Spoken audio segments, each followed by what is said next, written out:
folks. Today's episode's a bit of a sad one. We've lost a member of our group. I think you would know him as Cranky. Unfortunately, he has passed away and will no longer be with us anymore. If we just think about our fellow colleague who's unfortunately passed from some severe internal injuries and has succumbed to the environment. Hey, no. I've only passed out of the job. I haven't passed away for good. I'm not dead yet. Oh, you are? No, well, because you left the industry, I just assumed you had died. No, guys, he is still here. Cranky, we have some new news for yourself, which I'm sure you will share with us later on. He has a new job, people. He's no longer in traffic control. I have left. I have seen the light, and finally, it's taken me 10 fucking years, but I left. He has left. He has joined the dark side of another industry. But before we get into that, I suppose, I hope this is the right song. Hang on. So do I. I hope this is our right intro. Wait a minute. What's happened to it? Oh my God. Not this again. See, I told you, people, he's passed away. He can't even remember what buttons do what anymore. That's the one. Hang on a sec. I'm going to pause that. Okay. And then we're going to go. Make sure we're live. It's definitely on live. I've pressed live like 6 times. Let me try this one. Is it this one? There we go.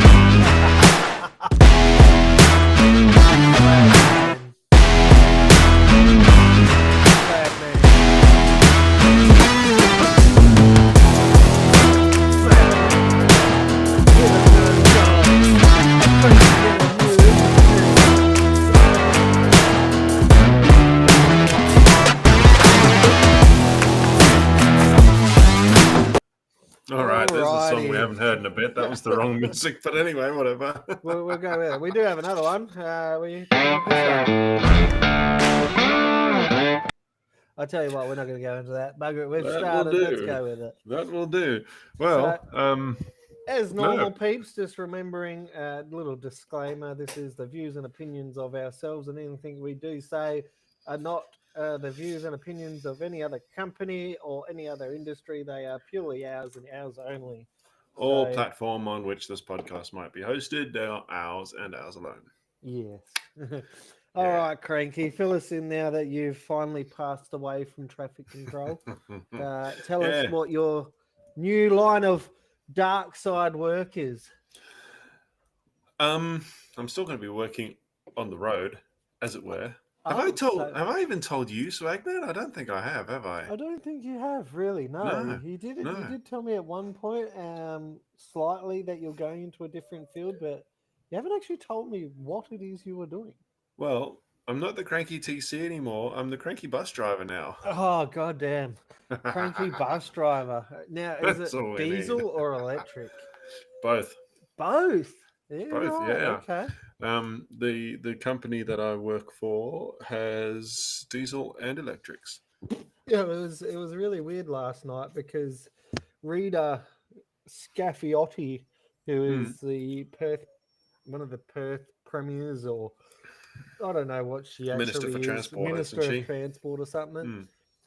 She was hoaxing on about electric buses and how all of Perth buses are going to be electric and all this kind of jazz. And little behold, my ex's brother is the one who is doing the interview with her. He is a bus driver for Perth. I seen my ex's brother trying to show her how it all works and how they, top up the electric buses. And I said to the missus, I said, that's Reese. That's my ex's brother. And she's like, no, it's not. So I pulled up the Channel 9 Now app, replayed it from the start, and had to watch 4 segments before we actually got to the one we need. And I quickly screenshotted it, sent it to the ex, and the ex is like, yeah, that's Reese.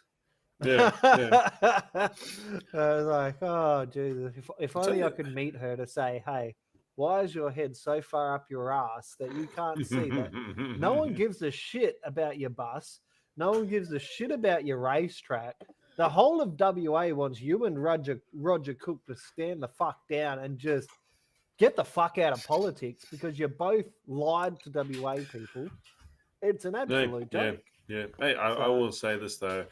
Knock on the electric cars and buses all you want, but they are fun to drive. I will say that. Yes, I drove an electric bus today, and man, I tell you what, you know that you're a heavy vehicle driver yourself. Yep. You know, when you're in the truck, you put your foot down, and it's sort of got that little lag before the transmission kicks in. That doesn't happen with electric buses. You put your foot down, and the gun's already down the road. Yeah, it goes. So electric is a lot different. It's the same in the Tesla electrics. You put your foot down, and it takes off. I heard my instructor, instant power.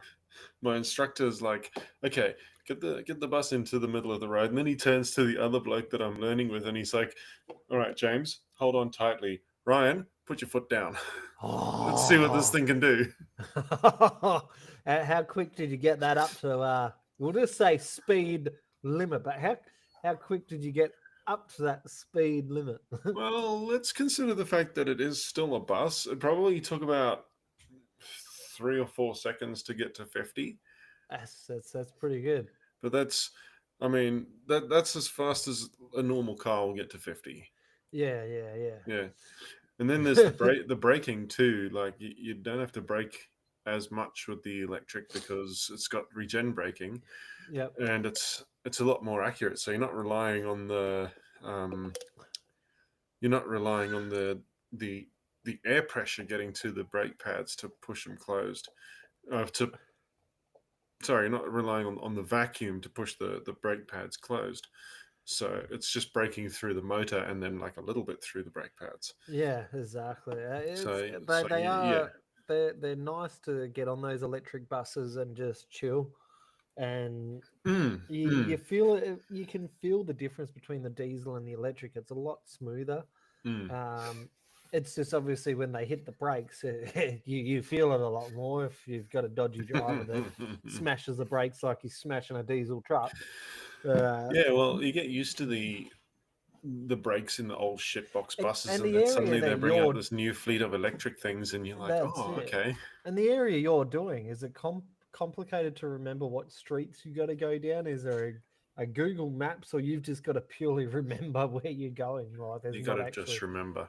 Yeah, so there's no time for GPS. No, you're not allowed to use your phone. There's no GPS routing. They're only just bringing in monitored, like a GPS that actually has a monitor that you can see routing on some of the newer buses. Oh, so you can actually see what route you have to take, and it will say you've got to turn right here, turn left. Yeah, highlights where that's the kind of thing that these buses should have. Yeah, I feel that every bus driver then wouldn't be taking a wrong turn or going, oh shit, I just missed my turn. Like, it's there, it's in front of you, you can't miss it. Then it's like you take a wrong turn now because you have no graphical representation of where you're going. You just have what they call the BDC, the bus driver's console, to the left, and all it shows you is the next stop. And are you still using money, or is it all swipe your card and get on the bus? It's all Opal cards now. Swipe your card, just tap the card. So you don't have to deal with money or anything. It's just I'm just your driver, get on the bus. No, yeah, that's it. So what do you do if someone doesn't tap on? They're like, oh, I don't have the money. I don't have any money on my card, but just drive me here. Do you tell them to get off the bus, or nah? You just let it's them not really our job, is it? Yeah. So is your instructor just said, oh yeah, just let them on, sort of thing, or do you have to report, or do you have to make a song and dance, or you just no, they just said if they don't tap on, like, the thing is, right, it's not like the old days. What is that? That's just me doing the beep. Oh, okay.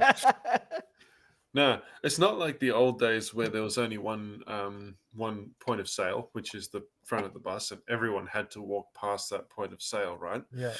So we have the Opal tap-on machines, and there is one at the very front of the bus. There's one right in front of the disabled seating, and then there are two next to the middle door of the bus. Yeah, right. Okay. So it's like you kind of have to give people the benefit of the doubt as to whether or not they're going to tap on halfway down the bus, because some people like to do that for whatever reason. Yeah.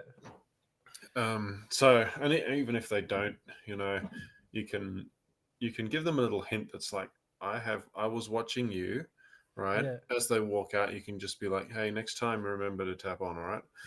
Yeah. But like most of the time, the instructor's just like, it's not It's your just not job worth it. anymore. Don't worry about it. If they don't tap on, they don't tap on.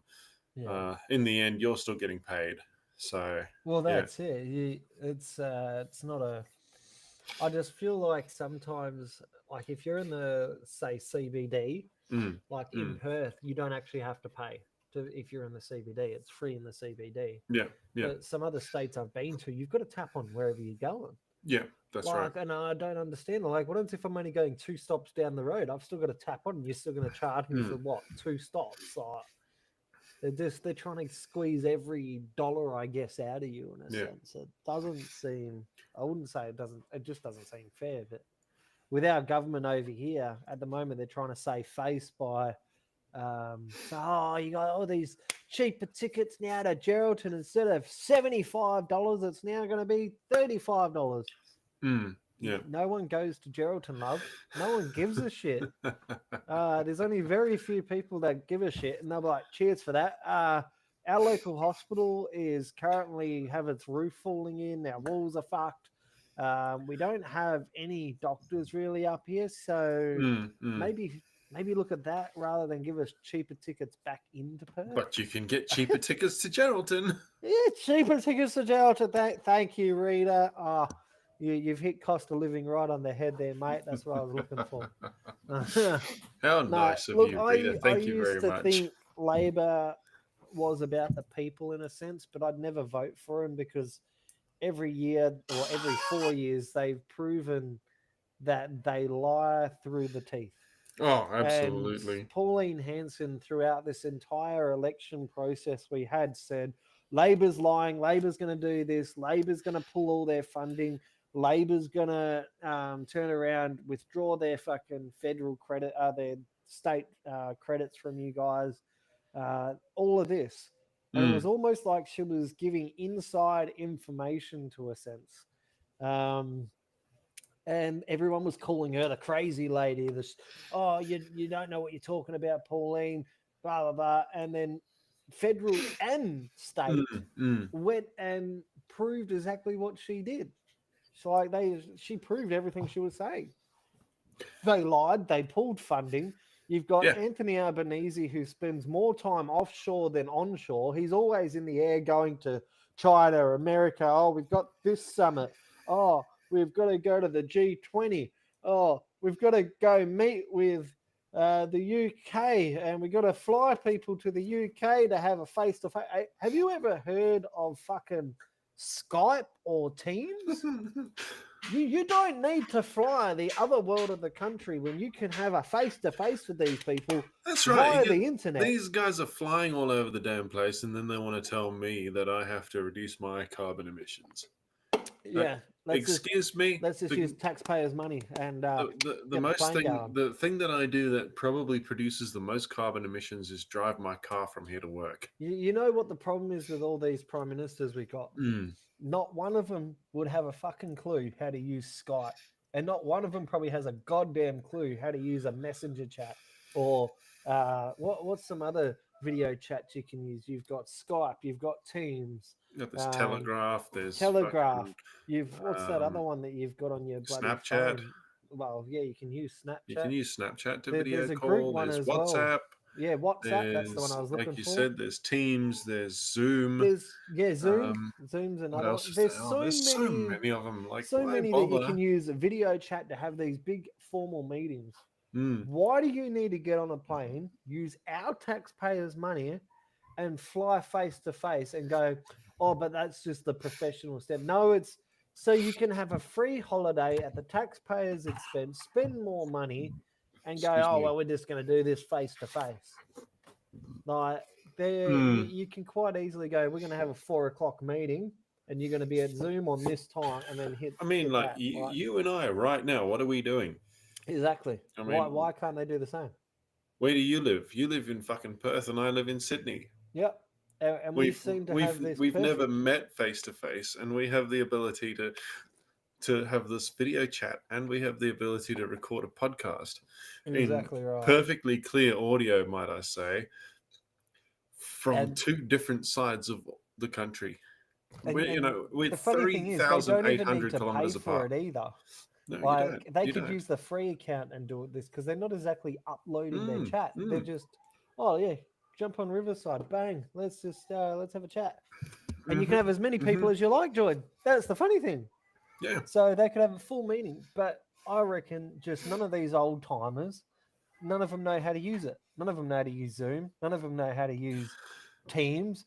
And I guarantee Rita's probably the same. He's got no bloody clue how to use Teams and Zoom. So what do? They get on a plane and they fuck off to this other country that no one really gives a shit about. They feel like they need to schmooze these people. And it's not working. Like, you have to go out and have beers with the prime minister of, I don't know, well, let's say the president of China, for example. You don't have to go out and have beers with the president of China. You just need to go. And why do you think Donald Trump's turned around and doesn't want to have a damn meeting with our prime minister? It's because our prime minister's got fuck all to offer him. And Donald Trump doesn't do business with anyone unless you've got something to offer him. And if it's nothing he needs or wants, or you're not giving a better deal, he ain't going to have a meeting with you. So stop lying to us. Get your heads out of the fucking sand and stop putting your heads up each other's ass and blowing smoke, because Australia can see it. The West Australian people can definitely see that we're pissed off with Roger Cook and Rita. We've had enough. Pull your heads out the ass and start doing. We don't want your damn racetrack. We could give two fucks about your racetrack. Stick it up your ass. Start looking at other things like cost of living, electricity, the hospital upgrades, women's health, childcare fees, the food costs in Coles and Woolies and Audi. Start doing an audit on them and ask why we're paying through the roof on that. Start paying farmers more. Start getting nurses and ambulance ramping under control in every state, including Sydney, where it's the most ramped up place you can be. Most rampant cost of living here is just insane. is insane. But no, let's get on a plane and fly to America, then the UK, then let's go to China, and let's go to some bullshit summit.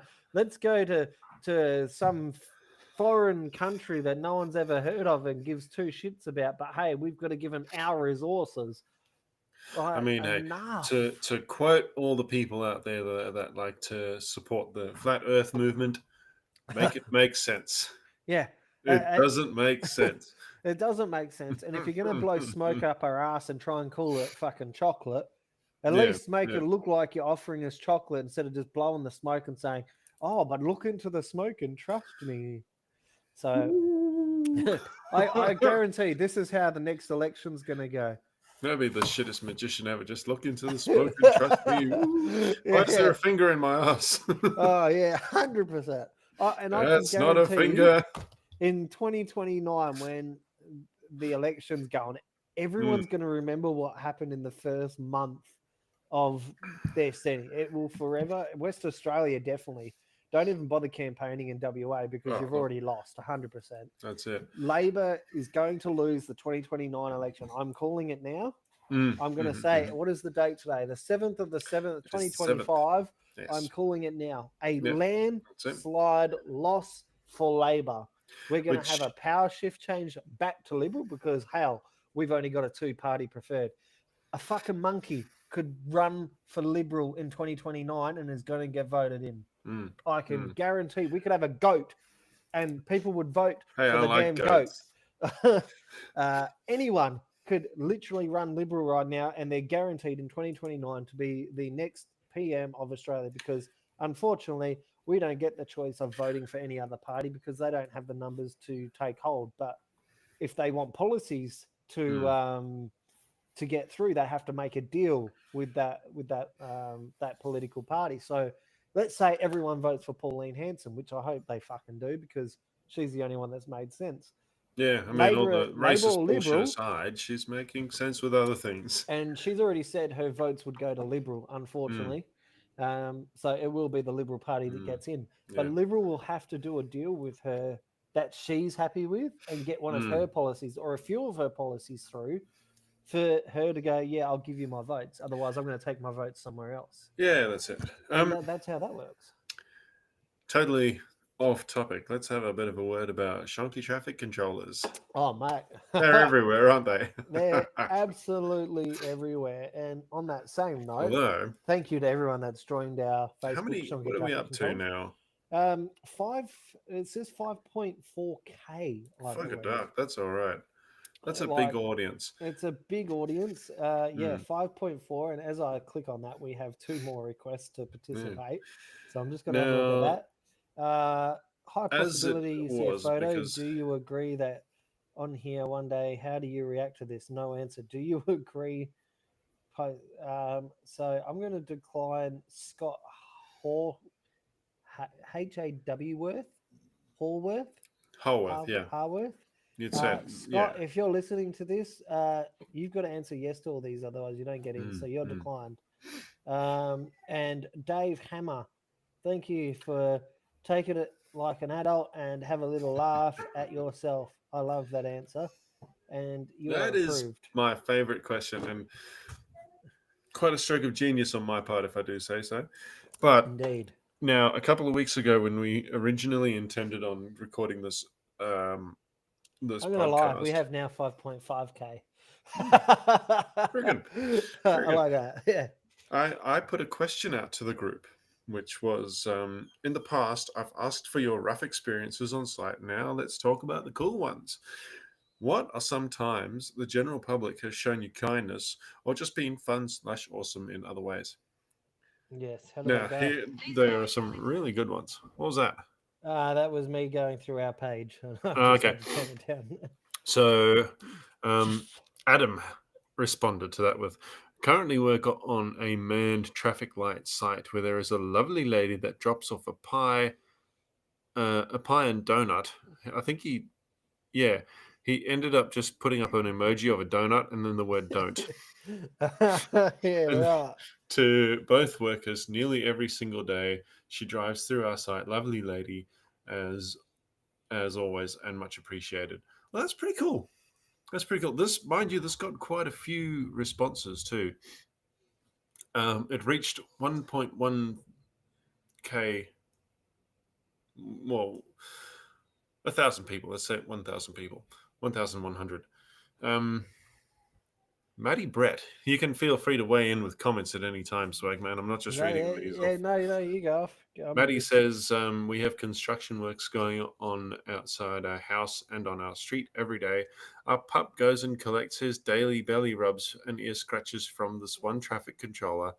But he actively seeks this guy out every day and will sit outside for half an hour and just watch the rest of the crew work. I learnt that the TC had to put his dog down recently, so our pup has really helped him. He said it's the best part of working here, and that the dog goes to see him every day. His traffic control bestie was on lunch, so this pup is patiently waiting for him to get back. And there's a photo of the dog sitting in an Austrail chair. Oh, that's cool. I love that. That's pretty cool, man. Matt says, I worked at a big festival, in Caversham Vineyards about 15 years ago. It's like a rave for the rich. Aren't all raves a rave for the rich?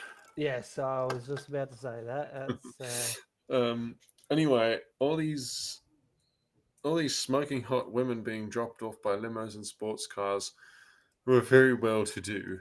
Best clothes, noses in the air, tons of class, style, and attitude. Fast forward to the end of the night, these women are staggering out blind drunk. One asks me to hold her drink whilst she stands 1 foot from me and pulls her pants down, squats and urinates on the road, all without breaking eye contact with me.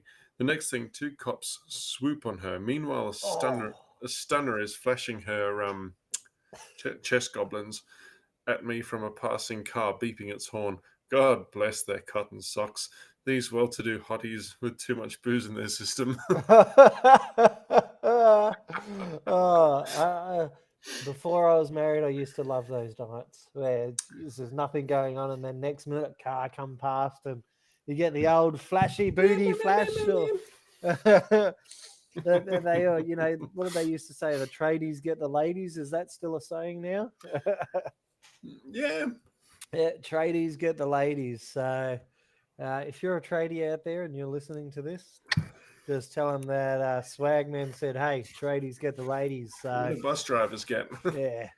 Look, just go up to them and say, hey, Swagman says tradies get the ladies, so you're going to have to go out on a date with me. And no one can argue with that. Swagman said it. Swagman said it. There you have it Swagman here. said it. It must You be heard it true. here first, folks. Matthew says had a chick and her bloke drop off a couple of double jacks for our tradies. Oh wow, that's awesome. Tradies also get the double jacks. Yes, love that double jacks.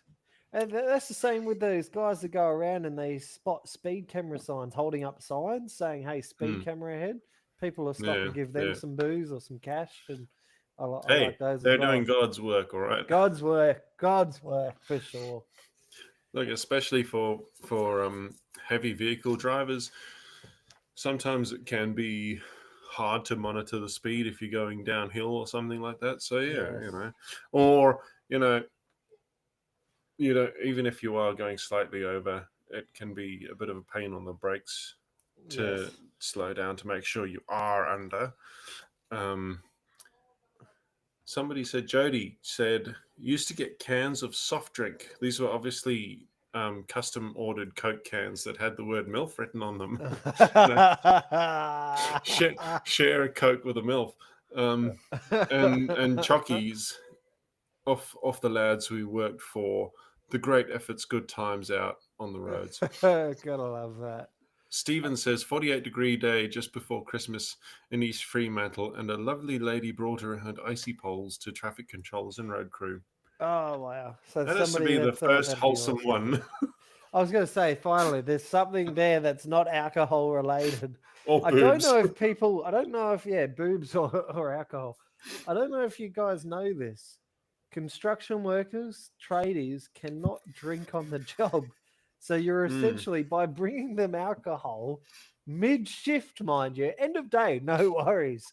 Mid-shift, you're now teasing them for the rest of their day because they have to sit there and stare at that alcohol all day before they can even crank the lid. Well, look, I'm sure if it's only, say, one can, like a can of double jack, right? Say if it's the middle of the afternoon, you're working in the far outback, like you're working somewhere near fucking Broken Hill or something like that. Yeah, work safe law, or if you're just working privately for someone, say you're a bookie or something like that, then sure you can get away with it. But I don't think you get away with it on a construction site. Well, even on a road crew, I'm pretty sure if you're in a place that's going to get absolutely bugger all attention from, like WorkSafe or something, and there's absolutely no chance of there ever being a car accident there because your odds of seeing a car in the next hour are like slim to none. 1 to 1,000,000. Yeah. I'd say crank it. Yeah, sorry, crack the lid. Crack the can, but you didn't hear that from me, by the way. No, that's not advice on do it. That is, that's just us frothing at the mouth just thinking about that situation would never happen. We would never endorse that's that. me saying, if I was a WorkSafe inspector and I saw that, I'd probably forgive it. I would honestly, yeah.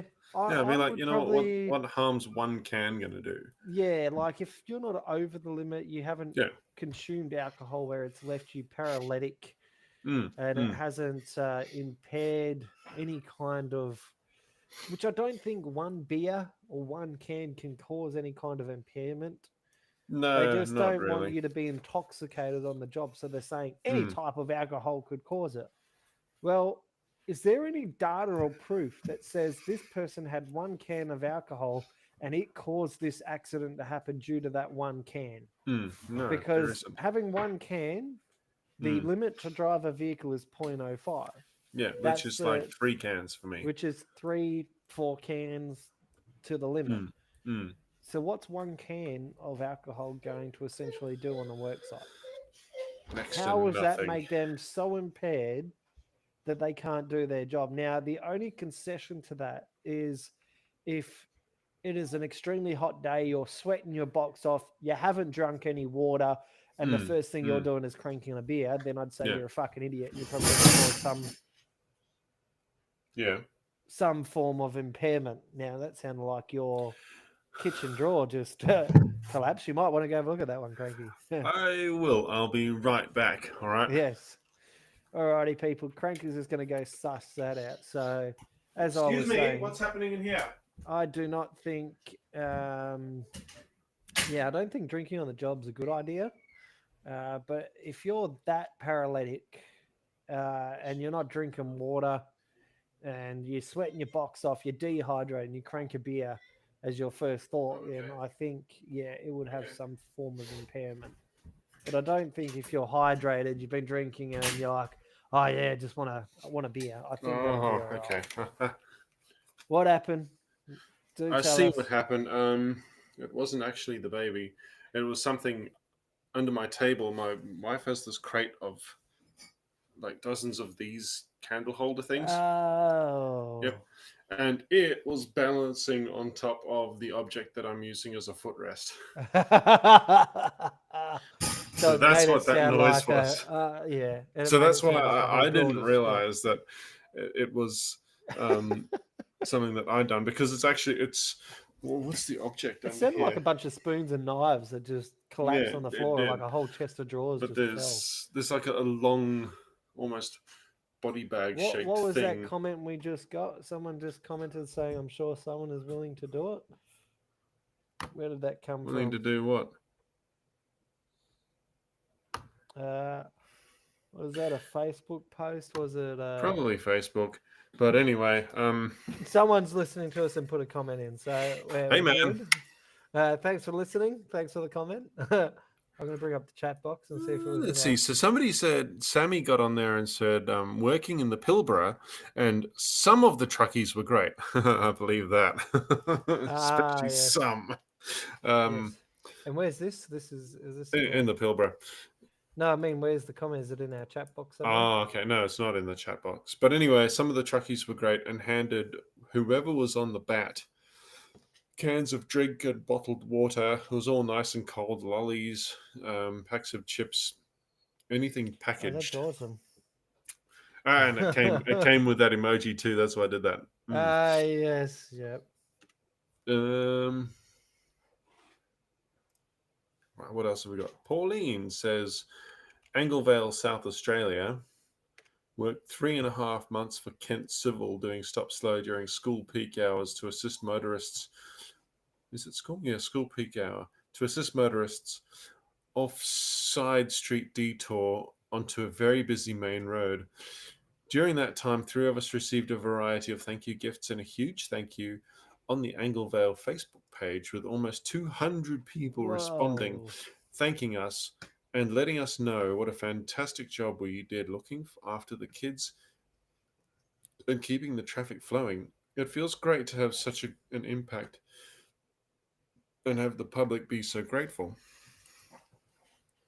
That's really cool. That's actually the community getting together and making a uniform thank you for all this group. Not like the time I worked in Camden, which incidentally, I now live up the road from Camden and I go through this intersection just about daily, right? Sorry. Camden was a little town. Is it very stormy where you are? No. Why? Oh my God. So in Perth, we've obviously got a heavy storm, and I've just watched a school lose its roof that is getting built. It's just like in real life, or is that on the news? Yeah. No, that's Channel 9 News. Oh, on the news. Okay. So I thought you meant like it was a school that you could see from your house. No. The school's just lost its roof. There's a school that's getting built somewhere, and it's just lost its entire roof. It's literally they've caught it on video, and it's just peeled it off. Wow. So we got some strong winds. Sorry, complete side. Some weather coming your way. No, I used to do a job in Camden when Camden used to be a small town, and it's not anymore. It's quite large now, isn't it? It's not that large. It's more of a suburb now than it is a town. Nice. All right, so I was there. I was working this job when Camden received its very first set of traffic lights. And let me tell you, the locals at Camden were not fucking happy.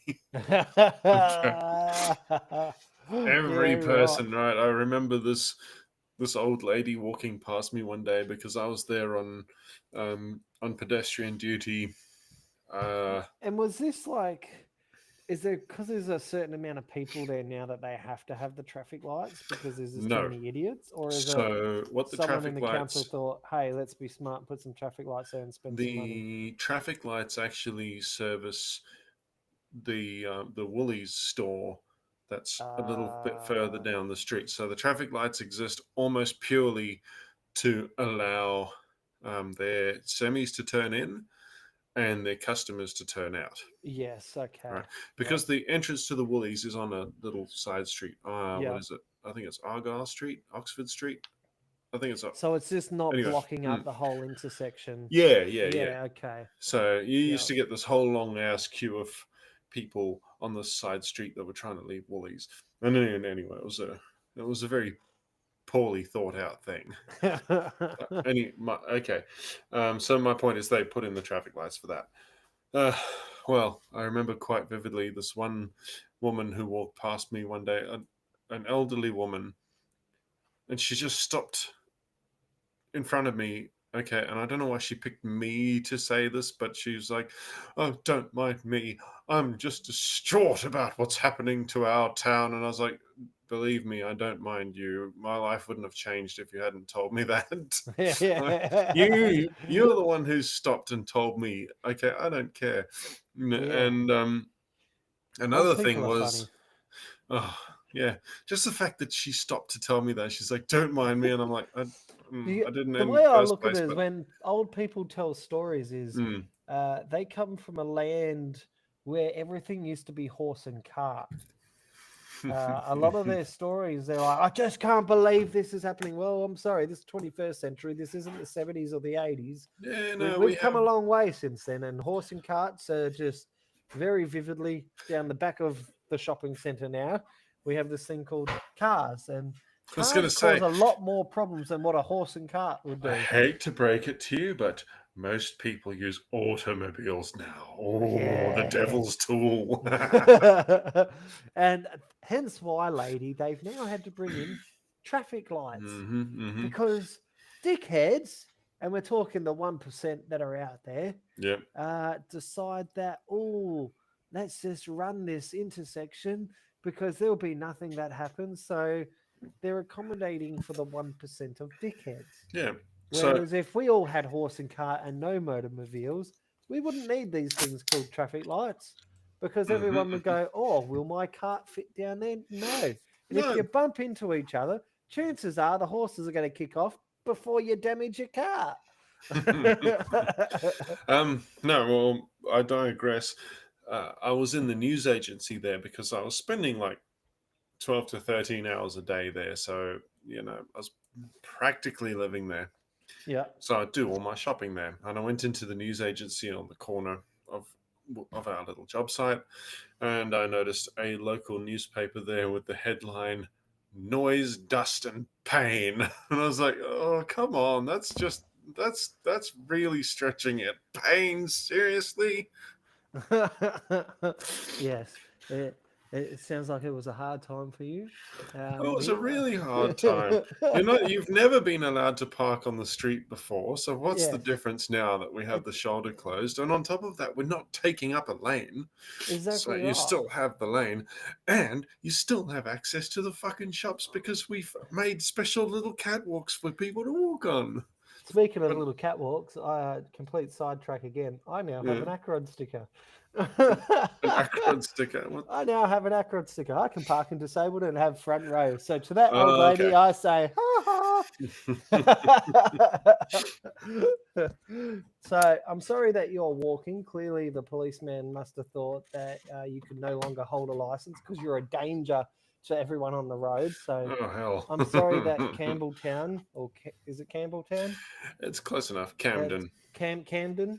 I'm sorry that one set of traffic lights in the whole area of your little town has now got one set of traffic lights. Oh, no. That's just the thing. It's the second.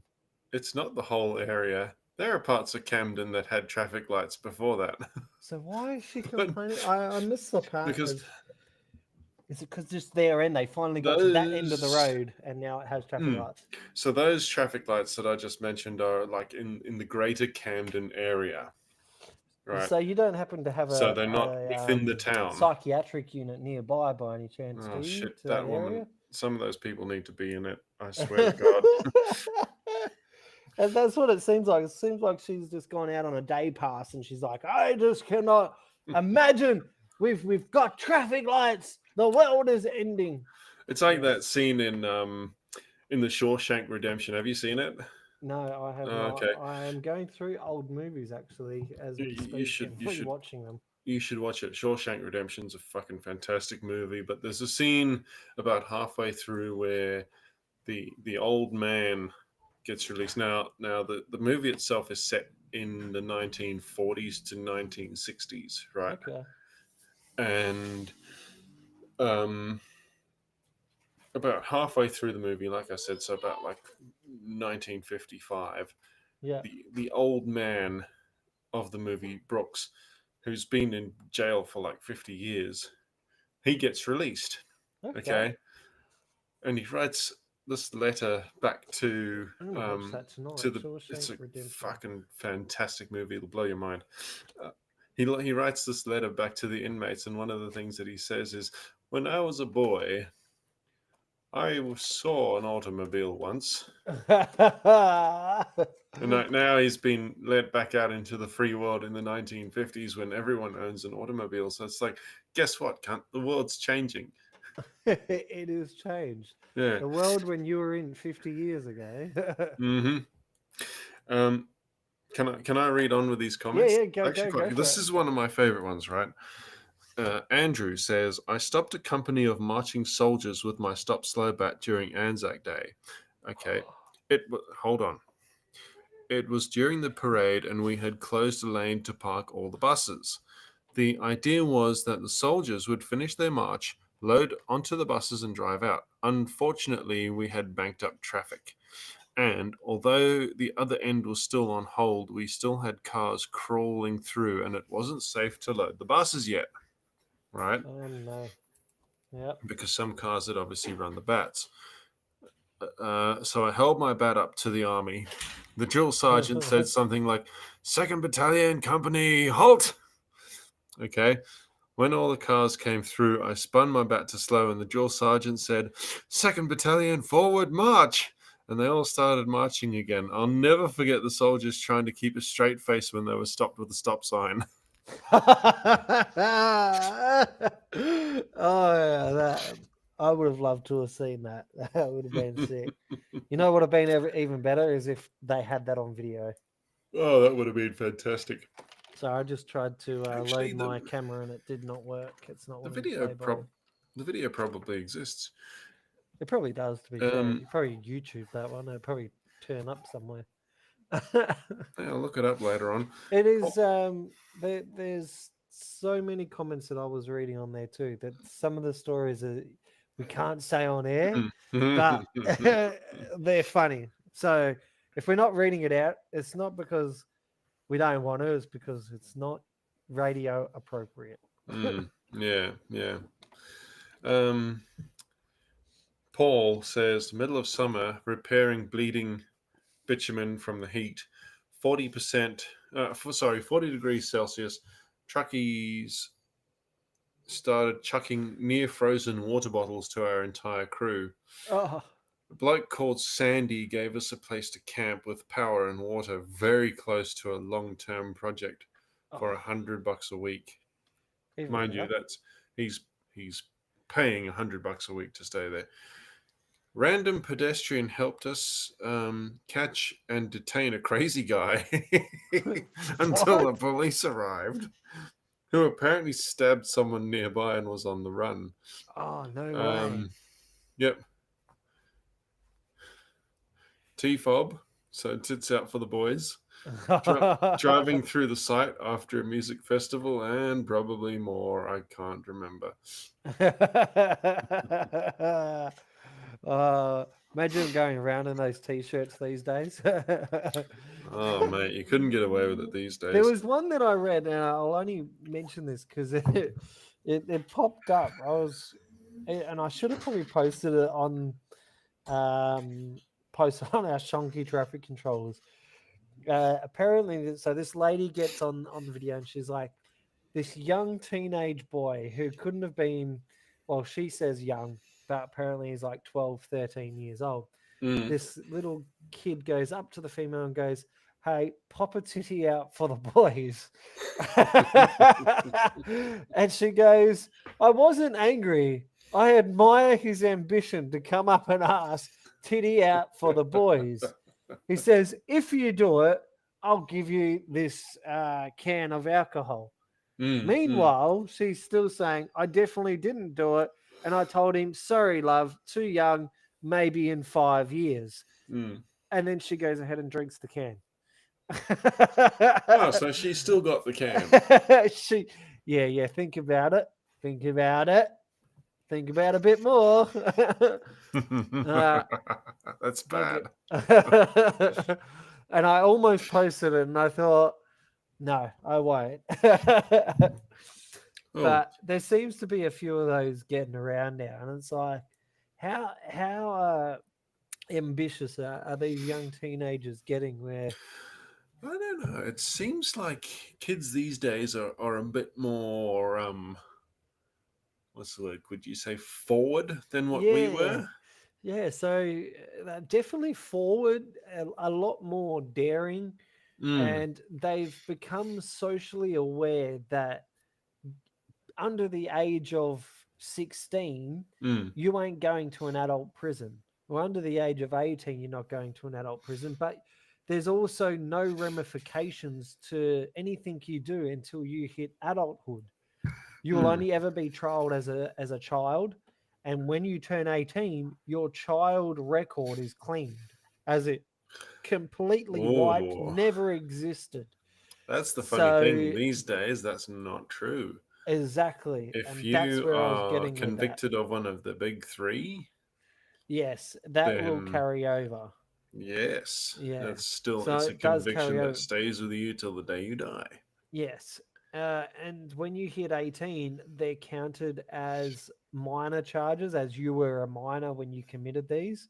So you can actually apply to have them, due to the fact that, yes, they'll carry over when you're 18. You just simply apply to have it cleared off your record, and it's gone. Yeah. So, yes, it carries over, but if you're smart, which some of them are not, you just apply to the local police, say, hey, I was underage when these were committed. I want them wiped off my record, and they're gone. Yeah. They have to wipe them. They don't have a choice. That's under the age of 18, have to wipe the record. Unless, obviously, you commit murder, in which case I can't see that shit getting wiped off.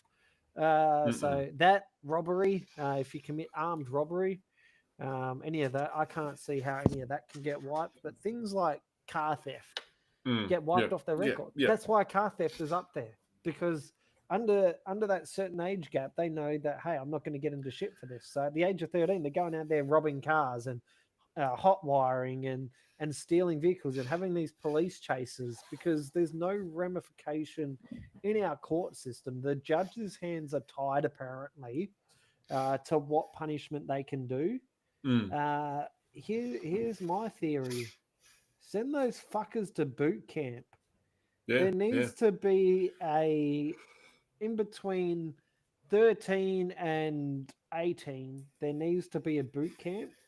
So if you're charged with a serious offense, you have to go do, I don't know, 6 weeks of boot camp, which means you're at boot camp for those 6 weeks, or you have to attend on weekends when you're not at school. So if you're not attending school Monday to Friday, you have to be at boot camp. If you're caught not being in school and you're avoiding boot camp by lying, then further charges are laid on, and then you get more time at boot camp. So, and then what boot camp's meant to do is deter you from recommitting these offenses. So some sort of rehab, rehabilitation thing needs to happen. what these kids need to learn, right, is that Like, if we did this shit when we were like with all of this, like, fuck me, like, we would have got away with murder. But at the same time, our parents would have kicked our ass. Like, we'd get the belt, we'd be getting walloped with a fucking stick. We wouldn't be getting away with half the shit that kids today are getting away with. Like, these kids these days don't know what dial-up internet is. They don't understand the pain you had to go through to make a phone call. You couldn't be on the internet and make a phone call at the same time. You had to choose one or the other, internet or phone. You couldn't have both. And so they got no idea. Even if they live in small towns, now all the small towns have the internet. Yeah. All the small towns have mobile coverage. Yeah. Like, they've got any of the big three mobile phone companies cover most small towns in Australia now. Yeah. Like, back in the day, 90s and early 2000s, when I moved here, I grew up in the small town of Adaminaby, right, New South Wales, 200 people. The only way you could make a phone call if your house did not have a landline, which most people kind of didn't in those days, was to go to the payphone. Yeah, go to the payphone, and you had to reverse charge your mother if you wanted picked up, and you had to get in a 2-second message going, "Mum, I'm at the pools, come pick me up." And you reverse charge. And you know if she was coming because she wouldn't answer the call and go, "I'm not accepting the call, hang up," and, however long it takes to get there, she gets there when she gets there. However, if she's picking up the phone and answering the call, she's going, "I'm not fucking getting you, find your own way home." Yeah. Why the fuck did you accept the call then? Go to hell, kid. And you had to fucking walk your ass home. And, back in those days, there wasn't as much traffic here in Mandurah as what there is now. Okay, it wasn't as bad walking, but it was still like, fuck, I've got to walk now from the aquatic centre all the way home to Coognup. In my case, the local pool was about 3 blocks from my house. And to be fair, just about everything in town was 3 blocks from my house. Yeah, exactly right. And if you weren't home, if your parents said, "I want you home at 5 o'clock," and you went, all right, and you came home at 6, 7, 8, 9, 10 o'clock at night, your ass is getting walloped. You go to your room, bend over your bed, you're getting the belt. Oh, what am I getting this time? You're getting fucking 10, and you get your ass spanked. And now the law says if you spank your children, you're a bad parent, and we're going to take your kids away from you. Which is why kids these days that rampant. Depends on how many times you spank your kid. You can still do it, but it's frowned upon. It's frowned upon. Over here, you can't even spank your children. Well, you can spank them, but if DCP finds out about it, they'll say, "Oh, you're assaulting your kid." So you lose access. You lose your kids, and you have to fight in the court to, you spanked your children. Why did you spank them? Oh, they were misbehaving. They weren't listening. So I gave them the belt.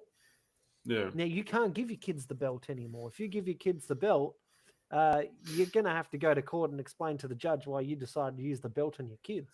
I remember quite vividly. I used to go to school with fucking belt marks on my ass and on my legs. And, teachers are like, "Oh, you must be misbehaving." You know what happens now? Teachers are going, "Oh, come with me, young one. Oh, no, you got belt marks. Oh, we need to report this." And before you know it, you've got police and DCP standing at the fucking school going, "Why has this child got belt marks?" Yeah. Like, it is ridiculous. So I don't use the belt on my kids. I don't even have to really raise my voice with my kids. Now, when they're with their mother, that's a different story. She has to raise her voice, and they still don't fucking listen to her. I'm the same with my kids. My kids understand. I don't have to hit them or anything, but it's like the look will do. Yeah, the look. The look. Yeah. Sometimes I have to step it up a little bit when they're acting up, right? And the look doesn't quite pass it, because I'll sit there and I'll be like, Yeah. What are you doing? Okay. And then it'll have to be, "You really want to take that attitude?"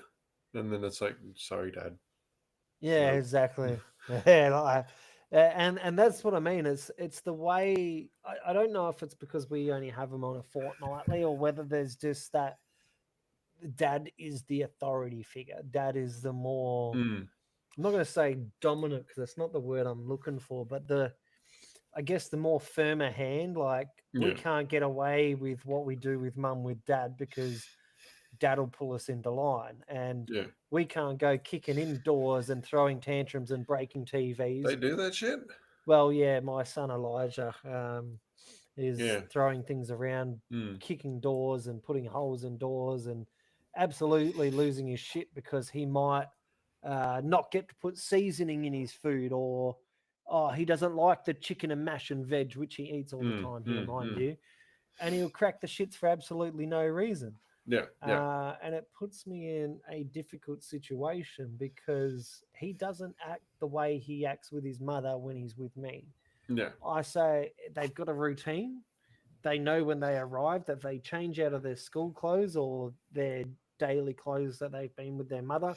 They go have a shower. They get in their pajamas. They put their mum's clothes in the basket so we know that we wash them. So on Sunday when we go to drop them home, they're clean, they're fresh, they're going back in the same clothes they came in on. And then we have dinner. And then on the Saturday, it's out of pajamas, in day clothes, have dinner, have a shower, get in pajamas, go to bed. There's a full routine, and they follow that routine. No arguments, no dad, but I want to watch TV. I don't want to get in my bed. No problem at all. Okay, Dad, I'm going to go to my room and I'm going to go watch a movie and go to bed. Okay, cool. Yeah.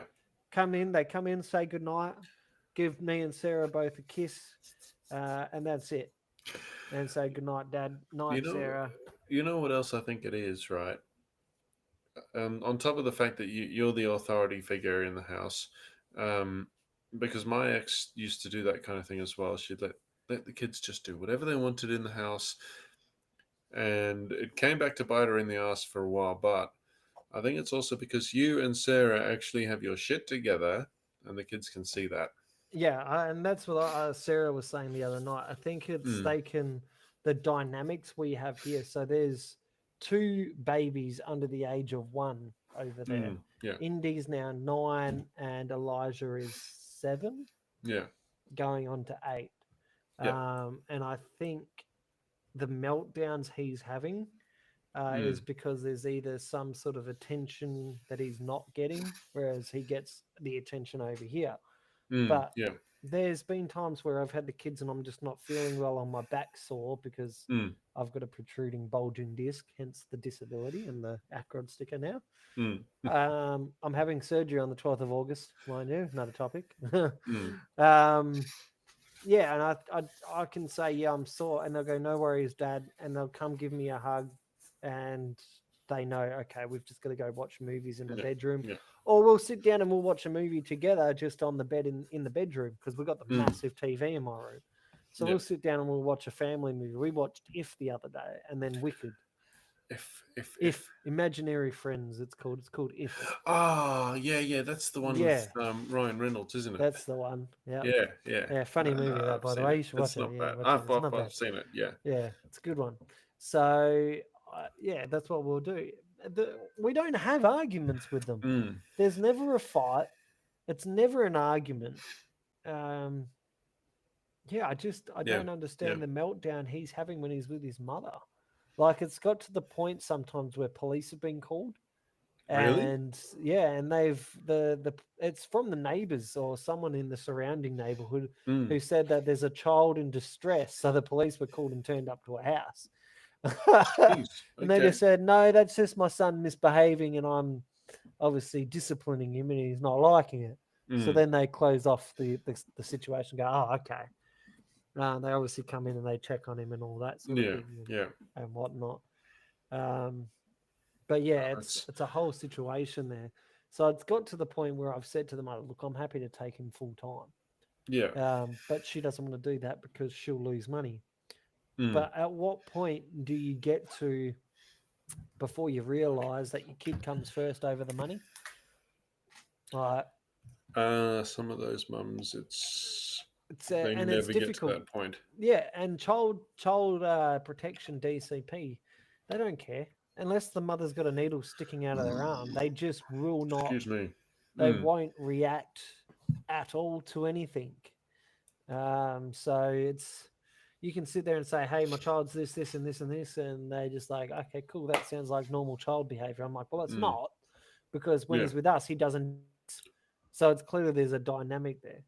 I don't know what it is. I've asked him, explain your attitude, because I don't like the way you're acting when I drop you off to your mother's.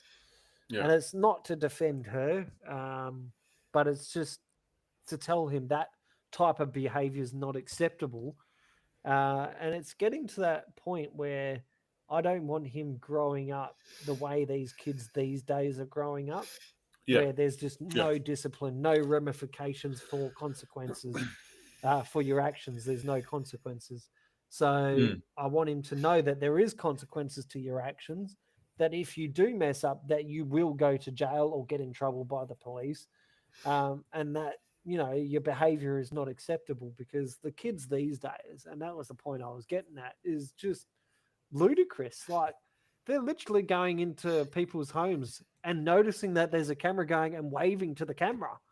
Like, and still continuing on. Back in our day, we'd be like, oh, fuck, there's a camera. Quick, let's get out of here. In our day, we wouldn't even dare to do that kind of thing. We would be like, exactly shit. Right. Like, we knew if we fucked up, we were getting the belt, and you didn't want the belt. Like, you're suggesting that we go and steal someone else's property? Like, I don't care about the police. I'm going to get the fuck beaten out of me by my dad. Yeah. And that was what was always in the back of your mind. Oh, if I do that, I'll get the belt. If I get caught, I'm getting the belt. That's not even because Dad's discovered that I went and robbed somebody. That's just because I got home late for dinner. Yeah. And it's literally it. It's, I'm late home, or, you know, and it's worse if the police turn up, because you're definitely getting 50 of the belt at that point. And your ass would be red raw. Like, if you fucked up big time. You were gone. That's it. Yeah. Like, how dare you embarrass us by having the police turn up to our house? Exactly right. It was the family name. Exactly right. It was the family name, and that's what you brought up with. Kids these days, there's just no discipline. There's no discipline at all. The parents don't give two shits. It's like, hurry up and get the fuck out of my hair. Like, thanks for, you know, you've just popped out a kid. You might want to bring them up so they're not going to end up in jail. But it's... I can't say. Some of the parents that I've met, actually, most of my parent friends are really good parents. Yeah. And they don't bring their kids up in that way. But then you get strangers' kids. Yeah. Strangers' kids are just little demons. Oh, 100%. 100%. Your kids have like little friends come over, and you're just like, no, we're not going to throw shit at our wall. We're not going to go get that slime and just throw it against the wall, or throw it at the fan, or throw it into vents. And they go, but it's funny. I'm like, for who? Like, are you going to clean it up afterwards? It's not going to be so funny when I give you the screwdriver and a cloth to go and clean that vent out now, is it? And that's child abuse. Yeah. No, it's not. It's not child abuse. That's how I was brought up. But see, I'm not your parent, and I'm not allowed to belt you. But, you know, the belt is here. And just sometimes it's enough to snap the attitude and like, we better not do that. You know what the thing was with kids in our day as well, right? Was that the other adults were allowed to belt us. Yes. Back in our day, if you fucked up, other parents would hit you. Yeah. Like, I remember being 14, going to my mate's house, and we were fucking around, and I was carrying on being a little shit. And they're like, oh, no, don't go outside. Don't go outside because we're trying to grow the lawn. Well, we thought it'd be funny to go out there and play kick, play soccer, and run all over the fucking lawn and trample through it, didn't we? Oh, boy, did we run. Oh, boy.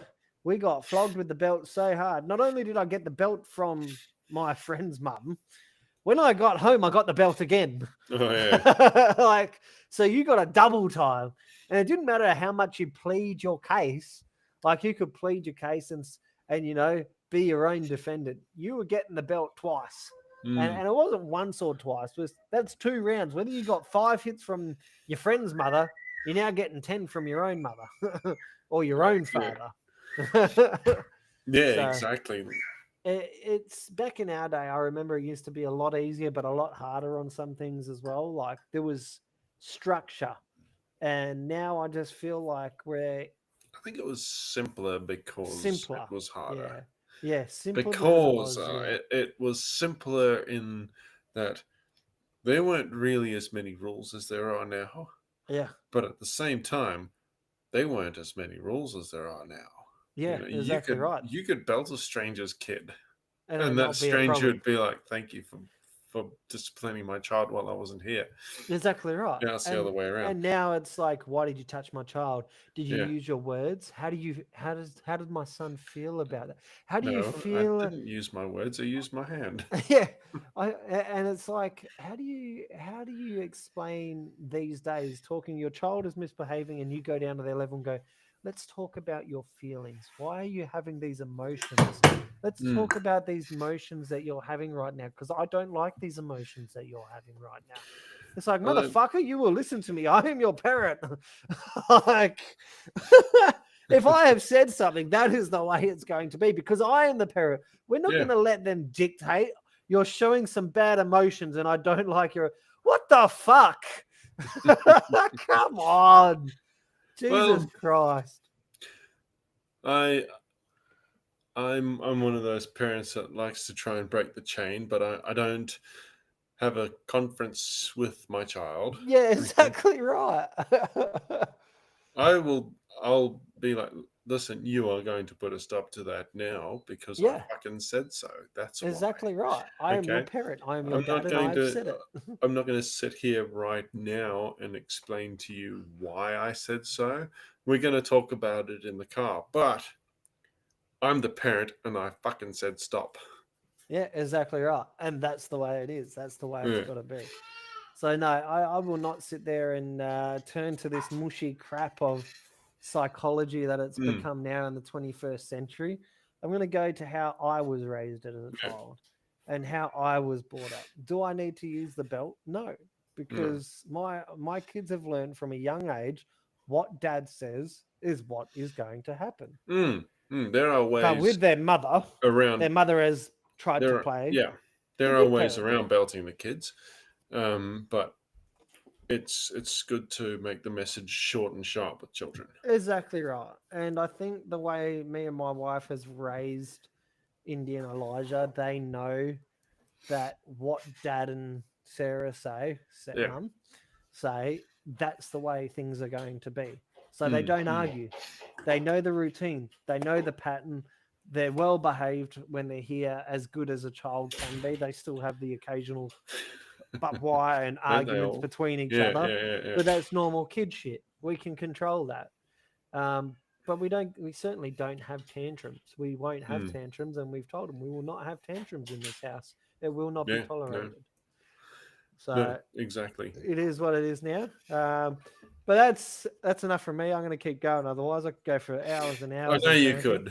And that's I'm looking at the clock here, thinking, oh, normally Swagman's trying to wrap it up by now, but okay, let's keep it going. Make this an extra long episode. But no, at the same time, I think I'm it's a topic that needs to be said, because as we're talking, really I'm watching the news and I'm watching teenager kids just running amok, stealing cars, lighting buildings on fire, and it's the way the world has got now is beyond a joke. There's no parenting, there's no control.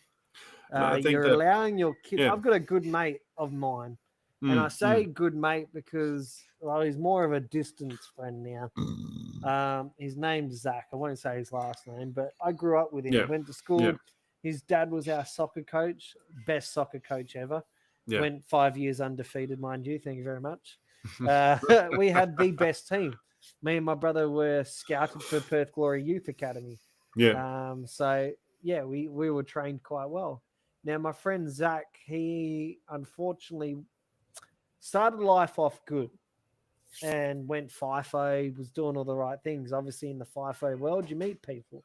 He decided to join the wrong crowd of those FIFO people, which they unfortunately, I won't say unfortunately, class themselves as a brotherhood of bikies. So he got mixed up in that world. So he went from FIFO to bikie FIFO to getting mixed up with the drugs, the alcohol, thinking that he was king shit, and unfortunately got hit by the coppers and gang crime and all that. And now he got out on parole, had his life going for him, and couldn't break the cycle. got rearrested, and is now spending the next 20, 25 years behind bars. So he will not be out of jail until he's 50. Now, That's a pity. It is. And that's after I've just said, if you've stuffed up, you'd be getting the belt back in our day. He, unfortunately, his family, he only had his mum really around him. He wouldn't really listen to his dad. It was more of, I'll do what I want because, you know, and this is a kid where his mum just thought the sun shined out of his bum. So Zach could not be a naughty boy at any point. So he was never getting in trouble. You know, he'd come home and, Mum, how's it going? Here's some money, Mum. That was good enough. But it's got to a point now where he's going to be spending and thinking about this for the next 20, 25 years of his life going, where did I go wrong? Yeah, well, here's where you went wrong. You started going wrong when you were younger. Exactly right. When you were a kid. Yeah. So things do go wrong and they can go pear-shaped. And that's why you've got to break the cycle now. So I don't want my kids ever growing up around that or seeing that. But he was a good friend of mine. And unfortunately, just recently, he's now going to be spending the next 20 years of his life behind bars. So while I'm out here enjoying life, he's going to be looking at four walls going, what's going on? And that's not somewhere you want your kids to be. No, like, that's right. Imagine trying to spend your life in jail. Does he have children of his own? No, but he had everything going for him. And that's the thing. You get into that comfortable zone and they just think, oh, yeah, I can't be touched. I'm going to be going, you know, I'm invisible. So you can't touch me. And then the law catches up and says, ha ha.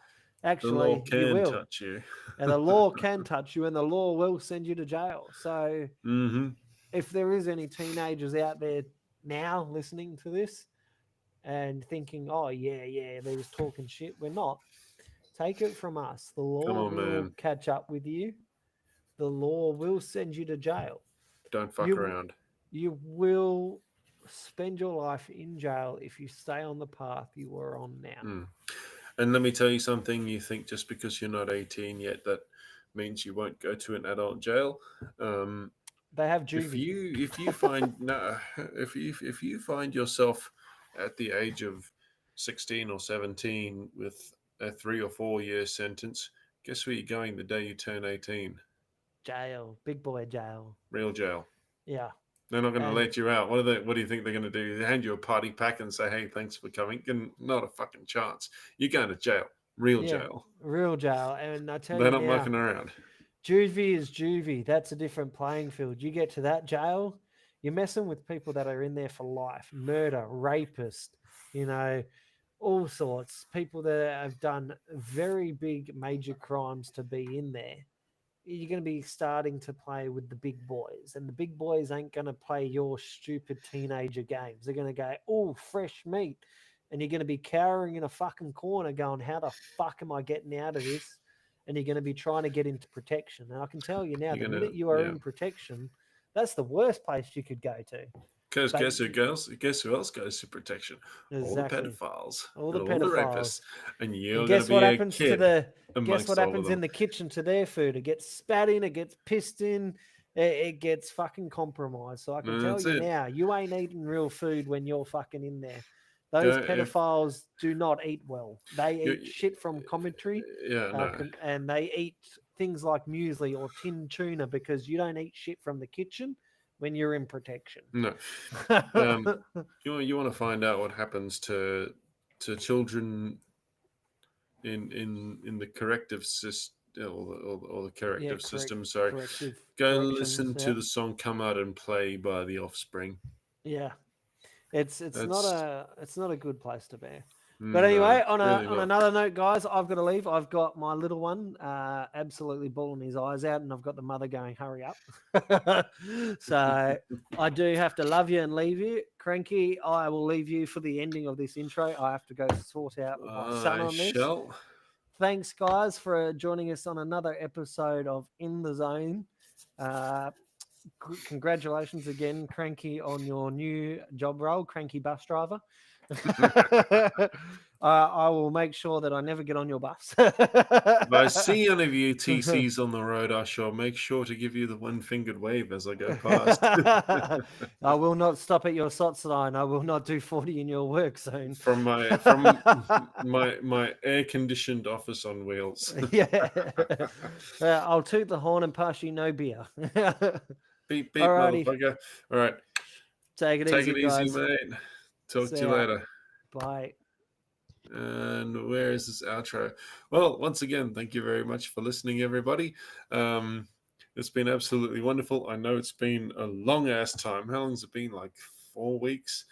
But we will be back on recording schedule. As you could hear from this particular episode, we had a lot to talk about because so much shit happened for both of us in the last couple of weeks that it was like, Swagman and I were getting together on Messenger and being like, hey, you want to record?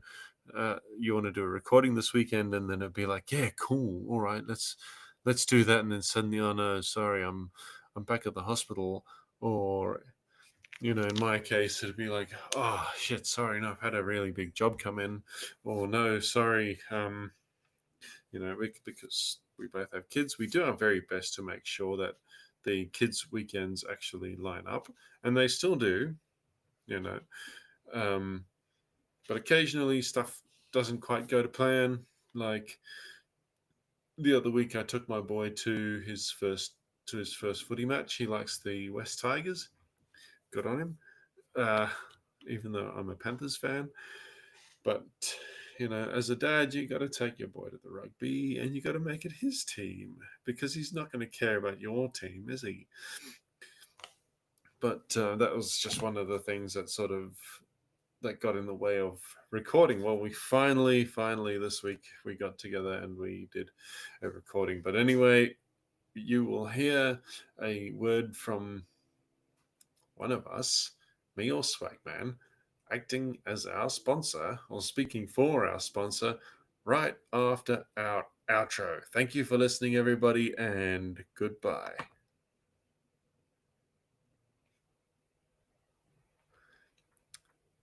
And there is supposed to be music right now, but for some reason, the music's not happening. I'm just going to have to add it afterwards.